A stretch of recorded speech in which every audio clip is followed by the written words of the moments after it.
नमस्कार दोस्तों, आप सभी का तोमर स्टडी क्लासेस में बहुत बहुत स्वागत है। दोस्तों, आज की इस क्लास में हम साइंस के टॉप 50 क्वेश्चन डिस्कस करेंगे जो आपकी एमपी पटवारी की एग्जाम के लिए बहुत ही ज़्यादा इंपॉर्टेंट साबित होने वाले हैं। तो दोस्तों, बिना किसी देरी के आज की क्लास को शुरू करते हैं। अगर आपने अभी तक चैनल को सब्सक्राइब नहीं किया तो चैनल को जरूर सब्सक्राइब कर ले, क्योंकि हमारे चैनल पर आपको एमपीपीएससी और व्यापम से रिलेटेड लगातार अपडेट और नई क्लासेस मिलती रहती है।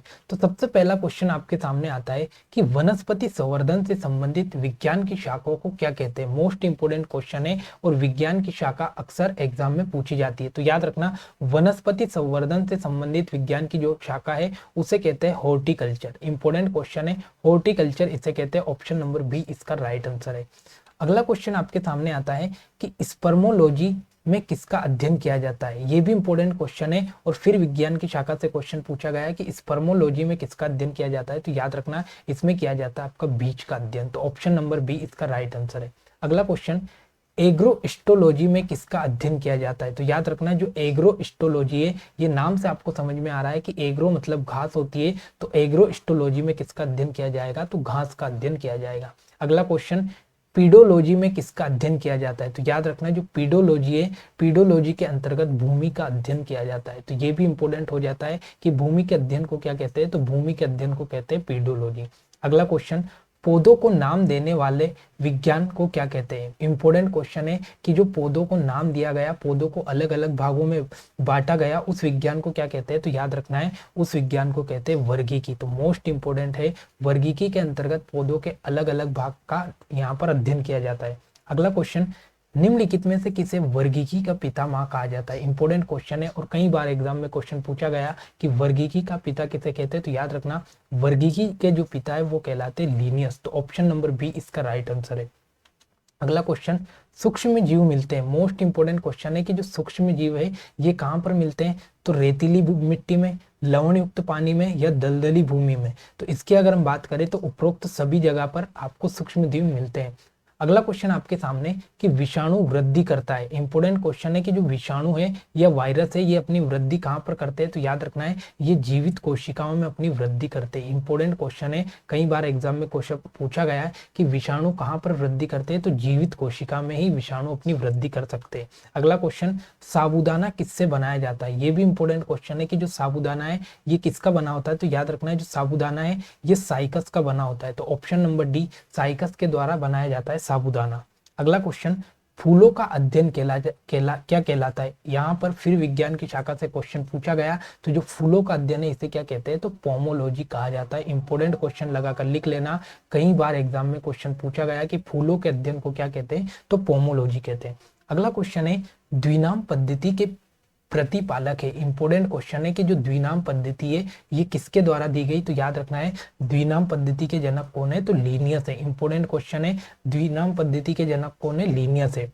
अगला क्वेश्चन है, जीवाणु की खोज सर्वप्रथम किसने की। मोस्ट इंपोर्टेंट क्वेश्चन है कि जीवाणु या बैक्टीरिया की खोज किसके द्वारा की गई है। तो ये की गई है आपके ल्यूवेनहॉक के द्वारा। इंपोर्टेंट क्वेश्चन है, जीवाणु की खोज ल्यूवेनहॉक ने की।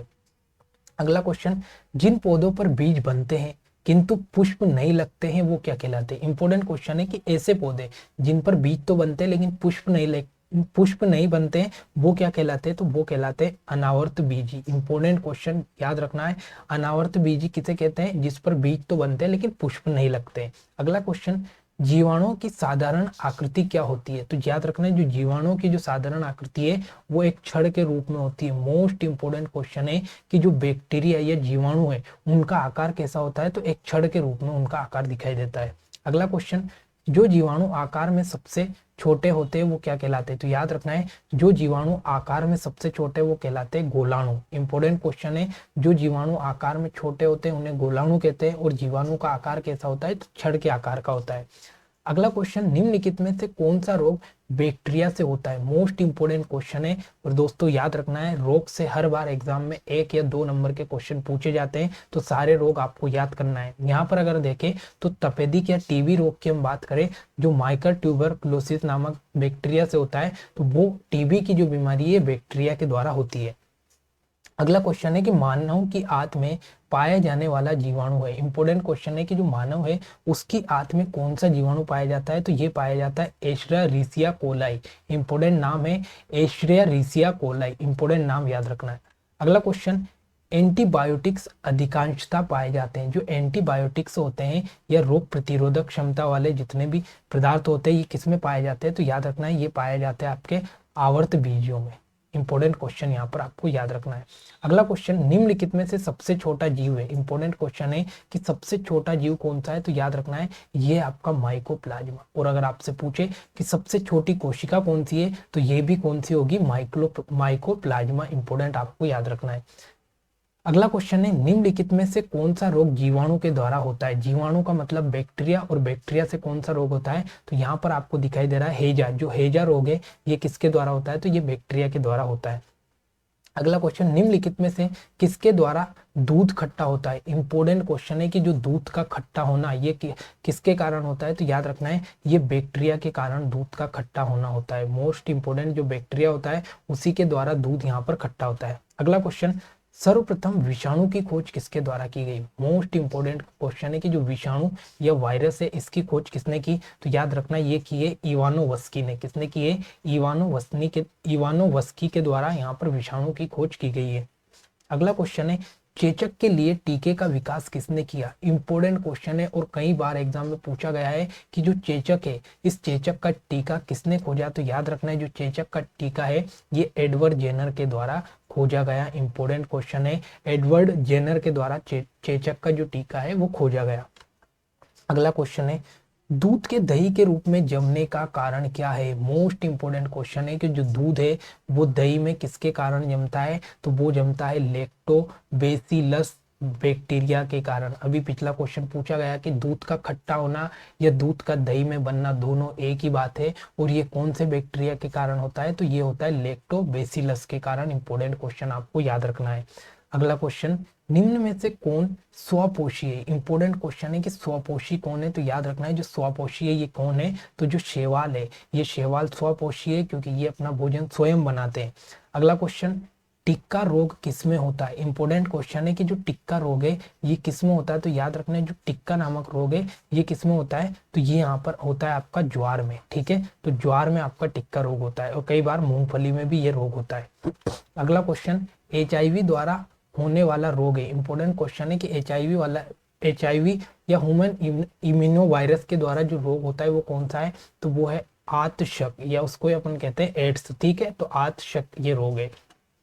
अगला क्वेश्चन, निम्नलिखित में से कौन सा रोग विषाणु के कारण होता है। इंपॉर्टेंट क्वेश्चन है, फिर यहाँ पर रोग से क्वेश्चन पूछे जा रहे हैं लगातार, तो आपको कौन सा रोग किस विषाणु बैक्टीरिया से होता है ये आपको याद रखना है।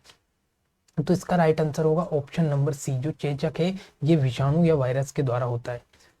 अगला क्वेश्चन, किस शैवाल में आयोडीन प्राप्त होता है। इंपॉर्टेंट क्वेश्चन है कि कौन सी शैवाल है जिसके द्वारा आपको आयोडीन प्राप्त होता है, तो याद रखना है वो है आपके लेमिनेरिया। लेमिनेरिया जो शैवाल है ये लेमिनेरिया शैवाल के द्वारा आपको क्या प्राप्त होता है, तो आयोडीन प्राप्त होता है। अगला क्वेश्चन, हाइड्रोफोबिया रोग उत्पन्न होता है। इंपॉर्टेंट क्वेश्चन है कि जो हाइड्रोफोबिया रोग है ये रोग किसके द्वारा उत्पन्न होता है, तो ये विषाणु या वायरस के द्वारा उत्पन्न होने वाला रोग है। अगला क्वेश्चन, निम्नलिखित में से किसमें एंजाइम्स नहीं होते। इंपॉर्टेंट क्वेश्चन है और एग्जाम में सीधा सीधा पूछा जाएगा कि निम्नलिखित में से एंजाइम किसमें नहीं होते, तो जो आपके विषाणु या वायरस होते हैं इन विषाणु या वायरस में क्या नहीं पाए जाते हैं, तो एंजाइम नहीं पाए जाते हैं। अगला क्वेश्चन, कुत्ते के काटने से जिस विषाणु के द्वारा घात रोग उत्पन्न होता है वो कहलाता है। इंपॉर्टेंट क्वेश्चन है कि जो कुत्ते के काटने से जिस विषाणु के द्वारा घात रोग उत्पन्न होता है वो क्या कहलाता है, तो वो कहलाता है आपका hydrophobia. Important question option number D इसका राइट आंसर है।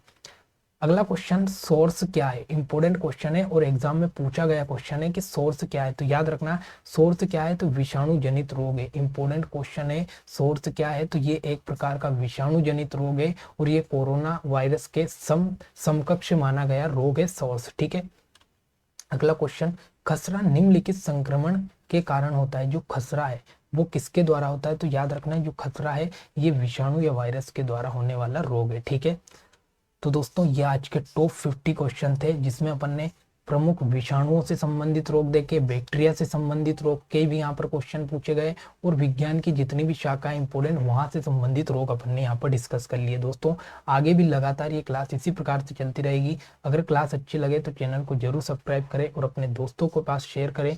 मिलते हैं अगली क्लास में। जय हिंद, जय भारत।